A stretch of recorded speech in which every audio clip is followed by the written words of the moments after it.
అందరికీ నమస్తే. ప్రస్తుతం మనతో పాటు ఆహ్, జై భారత్ నేషనల్ పార్టీ నుంచి స్పోక్స్ పర్సన్ చిరంజీవి నాయక్ గారున్నారు. ఆయనతో మాట్లాడదాం. నమస్తే సార్. నమస్తే అండి. జై భారత్ అండి. జై భారత్. సార్ జేడీ గారు చీఫ్ ఎలక్టరల్ ఆఫీసర్‌ని కలిసారని చెప్పి తెలిసింది. ఎందుకు సార్? అంటే నిన్న మా జై భారత్ నేషనల్ పార్టీ అధ్యక్షులు శ్రీ జేడీ లక్ష్మీనారాయణ గారు, తర్వాత లిబరల్ కాంగ్రెస్ ప్రెసిడెంట్ వచ్చేసి విజయ్ కుమార్ గారు, తర్వాత మా ఏపీ యునైటెడ్ ఫ్రంట్ ఏదైతే ఉందో జై భారత్ నేషనల్ పార్టీ లీడ్ చేస్తున్న ఏపీ యునైటెడ్ ఫ్రంట్ లీడర్స్ అందరూ కలిసి చీఫ్ ఎలక్టరల్ ఆఫీసర్ గారిని కలిసి ఎన్నికలుగా జరగాలి, ఎన్నికలు యుద్ధ వాతావరణంలో జరగకూడదని ఒక ఇంటెన్షన్‌తో ఈసీ వారికి కొన్ని సూచనలు గ్రౌండ్ నుంచి వచ్చిన ఫీడ్‌బ్యాక్‌ని బేస్ చేసుకొని కొన్ని ఫీడ్స్ ఇవ్వడం జరిగింది.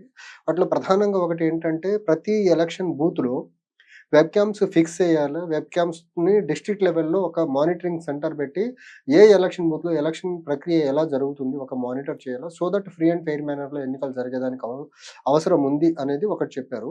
ఇది ఎందుకు వెబ్ క్యామ్స్ ఎందుకు పెట్టాలి అంటే ఆంధ్రప్రదేశ్‌లో ఇప్పుడు ఎస్టాబ్లిష్డ్ పార్టీస్ ఏవైతే ఉన్నాయో ఆంధ్రప్రదేశ్‌లో జరుగుతున్నవి ఎలక్షన్‌లు కాదు యుద్ధం అంటున్నారు.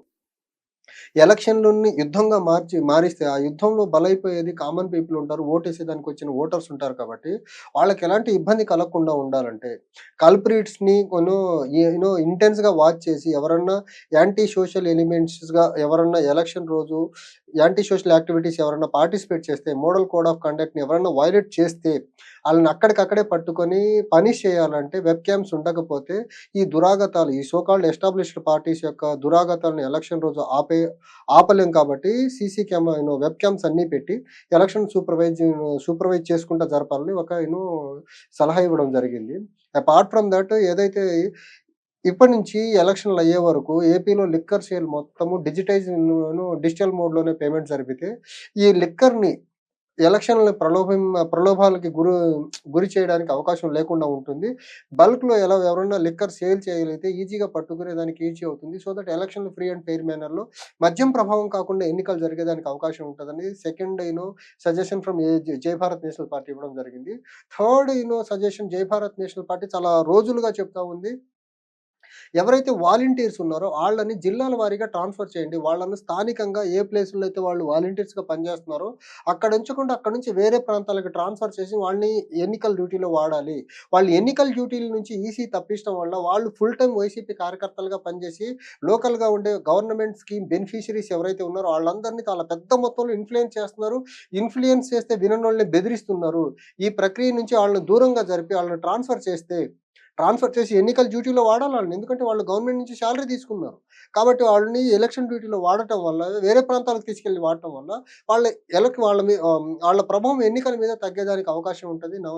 నంబర్ 3. నంబర్ 4 ఇంకోటి మా అధ్యక్షులు వారు నిన్న చీఫ్ ఎలక్టరల్ ఆఫీసర్ వారిని విన్నవించిందేంటంటే, పంచాయతీరాజ్ డిపార్ట్మెంట్ నుంచి అఫీషియల్స్ ఎవరైతే ఉన్నారో వాళ్ళు డ్వాక్రా మహిళల్ని, తర్వాత చేయూత స్కీమ్ ద్వారా బెనిఫిట్స్ ఎవరైతే పొందున్నారో, లేకపోతే వివిధ పంచాయతీరాజ్ డిపార్ట్మెంట్ ద్వారా ఎవరైతే లబ్ధి పొందున్నారో వాళ్ళందరినీ వైసీపీకి అనుకూలంగా మార్చే ప్రయత్నం చేసి, వాళ్ళని ఇన్‌ఫ్లుయెన్స్ చేసే ప్రయత్నం చేస్తున్నారో, ఆళ్ళ మీద కూడా యాక్షన్స్ తీసుకోవాలి అనేసి మా అధ్యక్షులు వారు ఈ సీఈఓ వారిని విన్నవించడం జరిగింది. ఇవన్నీ ఏవైతే ఇన్‌పుట్స్ నిన్న మా పార్టీ నుంచి జై భారత్ నేషనల్ పార్టీ నుంచి ఇచ్చారో, ఇవన్నీ ఎన్నికలన్నీ ఫ్రీ అండ్ ఫెయిర్ మేనర్‌లో జరిగి లెవెల్ ప్లేయింగ్ ఫీల్డ్ ఉండేదానికి ఆస్కారం ఉండేవి. ప్రతి పార్టీకి ఈక్వల్ ప్రయారిటీ ఉండేదానికి అవకాశం ఉంటుందనేసి ఒక ప్రజాస్వామ్య హితం కోరి, లేకపోతే డెమోక్రటిక్ మేనర్‌లో ఎన్నికలు జరగాలి అనే ఒక ఇంటెన్షన్‌తో సీఈఓ వారిని ఇవన్నీ విన్నవించడం జరిగింది.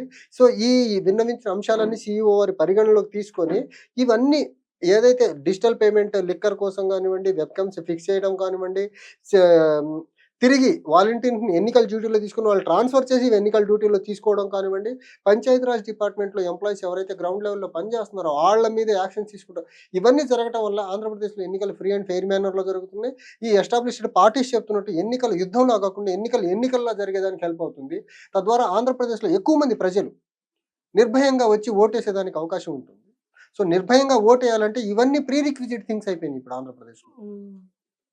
అండ్ ఇప్పుడు ఈ ఎలక్షన్స్ ఏవైతే ఉన్నాయో, మనం ఎక్కువగా వింటున్నదేంటంటే ఈవీఎంలు స్కామ్ అవుతాయి అని చెప్పేసి ఈవీఎంలో కొంచెం మనం దాని స్పాన్ తెలవట్లేదు.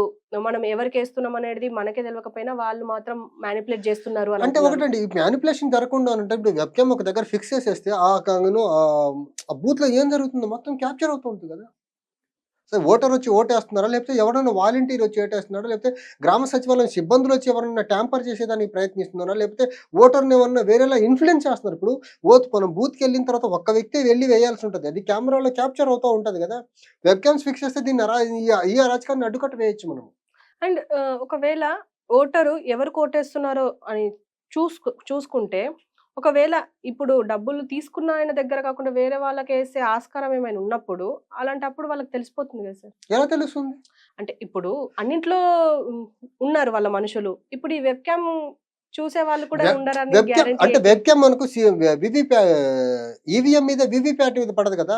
ఓకే. అక్కడ ప్రాసెస్ సజావుగా జరుగుతుందా ఓవరాల్ సూపర్విజన్ జరుగుతుంది తప్ప, ఇప్పుడు మనకి ఏదైతే ఈవీఎం ఉంటదో హ్మ్. దాన్ని చుట్టూ కవర్ చేసేస్తారు కదా! లోపలికి వచ్చి దాని మీద పెడితే అక్కడ ఎవరెవరికి ఓటేస్తున్నారో తెలుస్తుంది. ఓకే. సో, దూరంగా పెడితే ఎవరు ఒక మనిషి వెళ్లి ఓటేస్తున్నారా? లేకపోతే ఎవరన్నా ఓటేసేదానికి సహాయం చేస్తున్నారో తెలుస్తుంది గదా!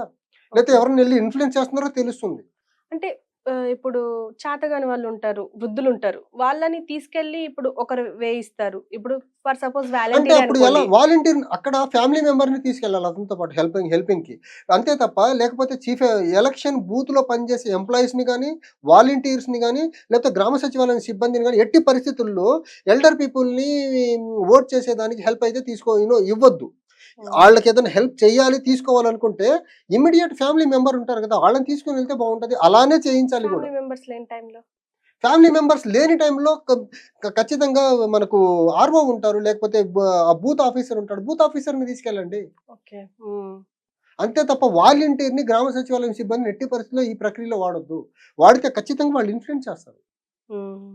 ఇన్‌ఫ్లూయెన్స్ చేసి వాళ్ళు రూలింగ్ పార్టీకి లేకపోతే వాళ్ళకి ఇష్టమైన పార్టీకి ఫేవర్ చేయిస్తారు. ఎలక్షన్ ఫ్రీ అండ్ ఫెయిర్ మేనర్‌లో జరిగేదానికి ఆస్కారం ఉండదు. అంటే మోస్ట్‌లీ వృద్ధులే ఎక్కువ ఉంటారు గాబట్టి, అంటే ఓట్లేసే వాళ్ళు యూత్ కంటే వృద్ధులే ఎక్కువుంటారు. సో, వాళ్ళకి ఇది హెల్ప్ అవుతది డెఫినెట్‌గా. మీరనుకుంటున్నారు. దానికి దానికి స్పెషల్ ఒక మెకానిజం ఏంటంటే, ఒకటి ఇమ్మీడియేట్ ఫ్యామిలీ మెంబర్ లేని పక్షంలో హ్మ్. సో, బి నో బూత్‌లో రిటర్నింగ్ ఆఫీసర్ ఉంటారు కాబట్టి అక్కడ. హ్మ్. ఎలక్షన్ సజావుగా జరిపించడానికి అక్కడ బూత్ లెవెల్‌లో ఆఫీషియల్స్ ఉంటారు కాబట్టి ఆళ్ళని వాడాలా. సో, హ్మ్. ఎందుకంటే ఆళ్ళు అక్కడ ఖచ్చితంగా ఓటర్‌కి విల్‌కి అగైనెస్ట్‌గా వాళ్ళు ఏయించే ప్రయత్నం చేయరు. అటు ఇటు జరిగితే వాళ్ళ ఉద్యోగాలు పోతాయి కాబట్టి. హ్మ్. సో, ఆ ప్రక్రియలో అక్కడ లోకల్‌గా ఉండే అఫీషియల్స్‌ని వాడితే బావుంటది. వీళ్ళు చెప్పిన దానికే ఏస్తున్నారు. వీవీప్యాట్‌లో పక్కన చూసుకోవచ్చు కదా! ఓకే. అండ్ ఇదిప్పుడు ఫెయిర్ మేనర్‌లో జరగాలి అనంటే ఇవన్నీ ఫాలో అయితే సరిపోతుందంటారా? అంటే మెజారిటీ థింగ్స్ ఇప్పుడు వెబ్ క్యామ్స్ పెట్టడం వల్ల అన్ని ప్రాపర్‌గా జరుగుతున్నాయో లేదో క్యాప్చర్ చేయొచ్చు. లిక్కర్ ప్రధానంగా ఫెయిర్ మేనర్‌లో ఎన్నికలు జరగాలంటే 2 థింగ్స్ బలంగా కంట్రోల్ చేయాల్సుందండి. ఒకటి ఇల్లీగల్ డిస్ట్రిబ్యూషన్ ఆఫ్ లిక్కర్ ఒకటి. Second illegal distribution of money for the voters. ఈ రెండిటిని మనం కంట్రోల్ చేయగలిగితే ఎలక్షన్ ప్రక్రియ 90% సజావుగా జరుగుతుంది. ఈ రెండిటిని బేస్ చేసుకొని ఎన్నికలు పెద్ద మొత్తంలో ఇన్‌ఫ్లూయెన్స్ చేస్తున్నారు. అండ్ థర్డ్ మోస్ట్ ఇన్‌ఫ్లూయెన్సింగ్ ఫ్యాక్టర్ వచ్చేసి గిఫ్ట్ ఆర్టికల్స్ పెద్ద మొత్తంలో బల్క్‌గా ఆర్డర్స్ ఎవరైనా ఇస్తే వాటిని బ్లాక్ చేసేయాలి ఇమ్మీడియేట్‌గా. ఓకే. ఎలక్షన్‌లు అయ్యే వరకు గిఫ్ట్ ఆర్టికల్స్ ఎట్టి పరిస్థితుల్లో కన్స్యూమర్ గూడ్స్ ఏవైనా ఉండనివ్వండి. హోమ్ అప్లయెన్సెస్ ఏవైనా ఉండనివ్వండి. వాటిని బల్క్‌లో పర్చేజ్ చేయకుండా ఆపే ప్రక్రియ ఎలక్షన్ వరకు ఆపాలా. ఓకే. బల్క్‌లో చేయనివ్వద్దు. హ్మ్. హోమ్ నీడ్స్ ఎవరిది వాళ్ళు కొనుక్కుంటే ఇబ్బందేం లేదు. ఈళ్ళు బల్క్‌లో ఈ కంటెస్టింగ్ క్యాండిడేట్స్ కొనేసి పార్టీలు కొనేసేసి డిస్ట్రిబ్యూట్ చేసే మెకానిజం ఏదైతే ఉందో దాన్ని అడ్డుకట్ట వేయాలంటే బల్క్ బుకింగ్స్‌ని ఇమ్మీడియేట్‌గా ఆపేయాలి డిపార్ట్‌మెంట్స్. అంటే మనం జనరల్‌గా చూస్తూ ఉంటాం. ఈ ఎలక్షన్ స్టార్ట్ కాగానే మనీ ఫ్లో చాలా జరుగుతది. ఏదో వరద వారినట్టు. దాంట్లో ఆళ్ళు పాంప్లెంట్స్ కింద ఇచ్చే అవకాశం కూడా అంటే ఉంటది. ఇప్పుడు నేను చూస్తున్నానండి వినుకొండ కాన్స్టిట్యున్సీలో నేను మొన్న క్యాంపెయిన్‌లో ఉన్నప్పుడు నాకు తెలిసిందేంటంటే, ఎమ్మెల్యే తర్వాత అపోజిషన్ క్యాండిడేట్ ఇద్దరు 150, 160 కోట్ల రూపాయలు ఆల్రెడీ నియోజకవర్గాల్లో వాళ్ళకి కావాల్సినోళ్ళ ఇళ్లలో ఆల్రెడీ సెట్ చేసుకొని పెట్టుకొనున్నారట. హ్మ్. 150 కోట్ల రూపాయలు. తో వీళ్ళు ఎన్నికలు చేస్తున్నారు. ఈసీ ఇచ్చిన ప్రిస్క్రైబ్డ్ ఎక్స్‌పెండిచర్ లిమిట్ వచ్చేసి 38-40 లాక్స్. కానీ వీళ్ళు 150 కోట్ల రూపాయలతో ఎన్నికలు చేస్తున్నారంటే, ఈసీ చెప్పిన దానికి ఎన్ని టైమ్స్ ఎక్కువ అమౌంట్ వీళ్ళు ఖర్చు పెట్టబోతున్నారు. అంత డబ్బు ఎందుకు అవసరం అవుతుంది వీళ్ళకసల? పాంప్లెట్స్‌కి, లౌడ్ స్పీకర్స్‌కో, క్యాంపెయిన్ వెహికల్‌కో అయితే ఈసీ చెప్పిన లిమిట్ సరిపోతుంది కదా! 40 లాక్స్.